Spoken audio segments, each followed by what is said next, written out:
But let's just go to what this has become a very topical issue this week in regards to the fuel prices. You can see on your screen shortly how much you'll be buying at the various oil marketing companies when you go there today. There will be a few changes, certainly, with regards to how much you're paying, because some have adjusted their figures as at this afternoon. Currently, the total is selling at, that is for super, 7 cedi, 70, 9 cedi, 70 pesos, and also diesel selling at 10 cedi, 80 pesos. Guel is selling at 8 cedi, 22 pesos for super, and also 8 cedi, 22 pesos for super as well. And Zen Petroleum is selling at 9 cedi 36 pesos, and for super and diesel for 9 cedi 99 pesos. You could see those prices reflecting that. So when you get there, wherever you've been buying last month, you should know that you need more to purchase fuel at various pumps across the country.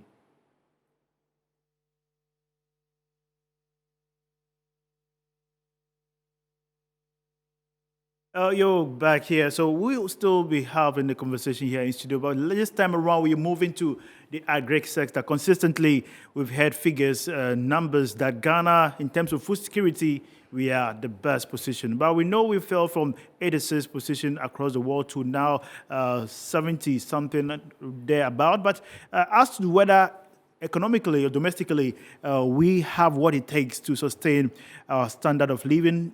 The prices of commodities have been going up here and there.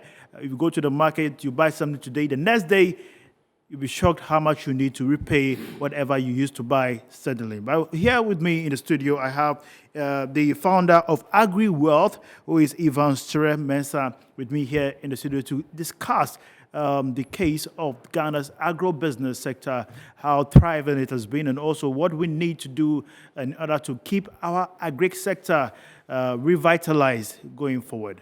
Good afternoon, Mr. Evans. Welcome to Good Afternoon, Ghana. Thank you very much. Great. What will be your assessment of Ghana's agri sector, possibly for the past 2 or 3 years coming down? Well, thank you. I think that looking at the way COVID hit us 2 years ago, I assume that all was not well, but the agri-food sector has been very engaged in a very challenging times. Personally, farmers have really struggled to keep themselves together. And but all in all, I think that Planting for Food and Job and other government interventions also came in, and I'm sure that personally it has not been easy. And then we see what will happen, and we want to hear what the government had for us. But generally, farmers have not been really in good mood. Now, let me understand, what is AgriWealth about?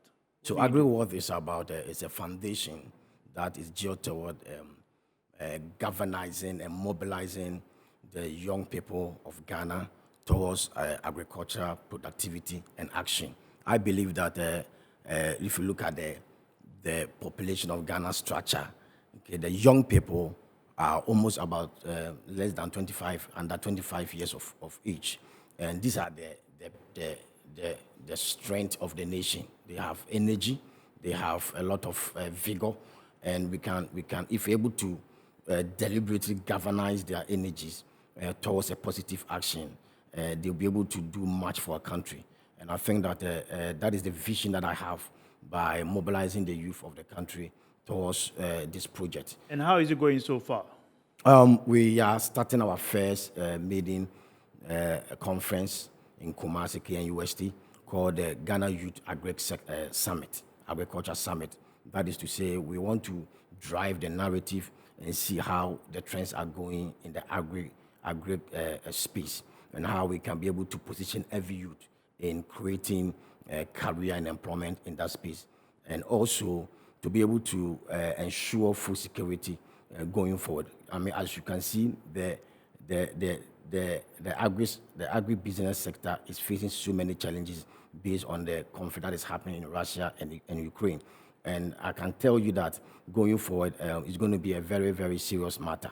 Okay, let us stay on the fact that the Ukraine-Russia conflict has, like you said, a rippling effect on our economy. Which aspect of our economy, basically agri, can you pinpoint and say is going to be hit by these actions? Well, if you look at our agricultural structure, most of our foods are imported. And if you look at wheat, rice, soya beans, and other things. So, and Russia and Ukraine, okay, they control about 30% of the global wheat and grain market. So the conflict that is happening there definitely is going to have a global impact on us. The ripple effect is going to be here in Ghana, you know. So, and it's an opportunity time also for us to also look inward and to generate our own agricultural produce and eat our own food. This is where the opportunity comes for us to rise up to the occasion. And that is why I believe that AgriWealth and Ghana Youth Agriculture Summit, okay, has come in time as this to be able to showcase the energies and the strength that we have, that these are the opportunities that are in the system, that as these things are happening, if we can be able to look at the crisis and see opportunities in it, I'm sure that we'll be able to make a positive impact. Now, as a young man, I want to go into farming. The first question I ask myself is, which aspect of farming should I go? First of all, you always want to assess what you have against what you see as an opportunity. For instance, where should I look? Which opportunities are there in farming? Which area are available for any individual who has no background in agribusiness?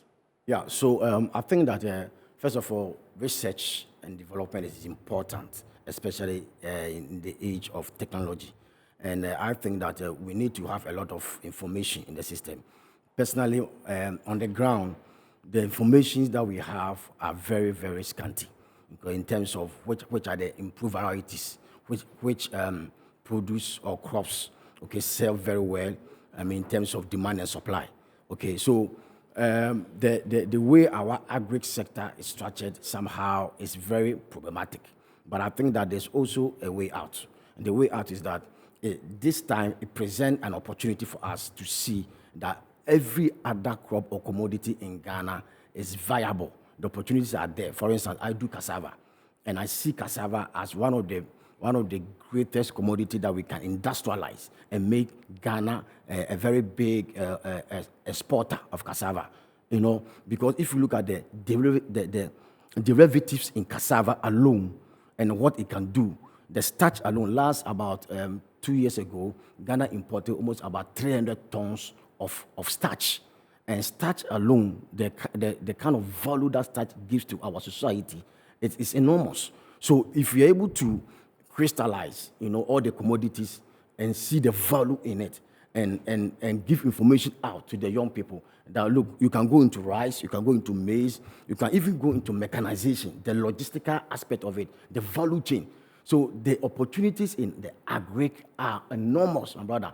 And that is why I'm doing this campaign, that I will need stakeholders, politicians, government officials, policymakers. Let's sit down. Let's look at the agri sector. Let's look at the challenges that the young men are going through. Why are they not finding agri sector attractive? Why are they? Because we have the policies. We are talking about planting for food and job. We are talking about incentivizing the agriculture sector. Yet the young people, the youth, are not going in. I'll ask you that same question. Why is it not really conducive, or why is it not attractive to the youth? It's not attractive to the youth because I think that the way we have, over the years, given the narrative to the agriculture has really made the youth to think that agriculture is for the poor, okay, in quote. But agriculture is not for the poor. It's expensive. We have not been able to present it, okay, from a business perspective. If you see that the agriculture or agribusiness is purely a business, it's a career area, it's a place that we can develop career. Our young people go to school, some want to become doctors. Why? Because they've seen over the years how it has been structured. Some want to become doctors. Can't we also have young people who go to school and say that I'm coming to university, when I finish, I want to become a farmer? Okay, so it is how we present it, how we position it. And I tell you what, even now that we are in the age of technology, we can use technology to really improve on our productivity. And I've seen young people, guys using technology, how they can mechanize farms and all that, farmer line, how they can mitigate climate change by drones and data. So we need to have a conversation around agriculture and how the youth can be engaged profitably and open the opportunities for them. Okay. And try to help them to be able to remove all the bottlenecks. Right. I did a market survey with regards to maize and beans personally, and I also spoke to the Peasant Farmers Association, the president, and my confirmation, the conclusion that I came was that now maize and beans has increased by 70 over 100% in terms of pricing. Initially, that's from last month. It was selling around 350. Now it's over selling above that price on the market. What could be the leading factor? What could be the cause? Is it scarcity, or is it because there's a case of hoarding to that effect? Well, several factors. One is the exchange rate. The other one too is the cost of fuel. Because when the fuel is going up, definitely mechanization will go up. Okay, which will affect production, which will affect food prices, which will affect logistical services also. So in that sense, the value chain, the linkages, it all affected. But I see that we need to be able to have a conversation and a deliberate and intentional approach to how we organize our farming system. And I think it's starting from here. And I believe that going forward, we'll be able to help to be able to lift up all these limitations away from farming. You're watching Good Afternoon Ghana here, and the discussion is still ongoing with regards to the farming state. But let me still go back to Mr. Evans. Consistently, we always wait for the rainy season before we get certain type of food crops in Ghana. For how long are we going to be having that system operationalizing with a country that used to be boasting of greatly tremendous investment or improvement in the agri sector? The how long is a question all of us should be asking, because I think that we've come a long way. 65 years by now, our agri sector should have been revolutionized. But going forward, we cannot not always dwell on the problem. Let's look at the solution and how we can get there. I think that we need to really mechanize our farming system. I say this to say that we need a lot of government intervention. The government approach should be very, very urgent. And also looking at the way the rains are even happening now, okay, you can see that there's a cause for an alarm that our food, is going to have a problem. So we really have to tackle irrigation. We have to look at how we can be able to have all-season harvest. And that is something that we need all the stakeholders to come on board to be able to address that. Okay. So finally, what is the summit about, and how important is it as of now? Where will it be? Especially when we are crying about what is going to happen about food and rising cost of food. Okay, that is the point I'm making, that we need to have a conversation how we can organize our youth, okay, and remove all the limitations and get them on board. Okay, we have youth unemployment, and we are touting as a big deal for us. Why can't we find a way of getting our young people, okay, to see agriculture as a career development area where they can build career from there, increase their livelihood, and build income for themselves. Where? Yeah, so it's happening at KNUST on the 9th of April on Saturday, and then from there we'll come to Legon on the 23rd of April. Great. Mr. Evans Shermensa is the founder of AgriWealth, and we will discuss in the case of agri sector how important and critical it is for a nation such as Ghana to prioritize our development going forward. And so we will touch on that.